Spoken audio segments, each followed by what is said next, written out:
walked off, you didn't have a polished prayer. All you had was, Lord, help me. Friend, there are individuals across this room today that can testify that you have learned and you have learned how to pray right. Because affliction will teach you how to pray. If we're honest about it, some of us didn't pray until trouble came. If we're honest about it, you didn't pray till that one good child went bad. If you're honest about it, you didn't pray till you lost the job, your parents got sick. You learned how to pray different in affliction because affliction makes you realize that what you have isn't sufficient to keep you, that you need God and God alone.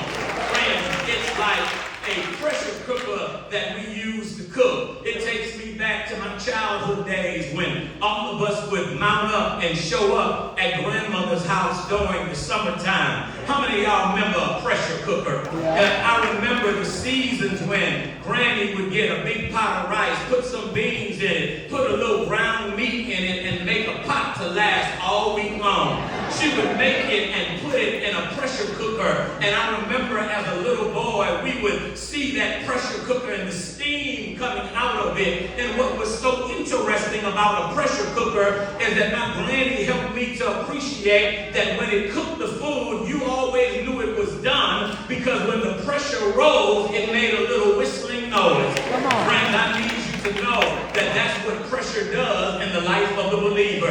That when you have enough pressure, it'll make you make noise and talk to God like you never talked to God before. There's individuals in this room this morning that you've been under pressure all week long. Scratch that. There are some of you been under pressure all year long. This has been the year that you prayed like you never prayed before.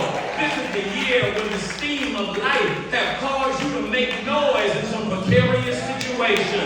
There are those of you, if you're honest about it, you didn't wait till you got to church to pray because you were going through so much. You prayed on the way to church. Scratch that. There's some of you that didn't wait till you got in the car. When you woke up this morning, your mind was staying on Jesus because you understood that God could do for you what nobody else could do for you. And I wish I had some folk in here that could lift up their hands and say, when the pressure was on, I prayed to God like I never prayed before.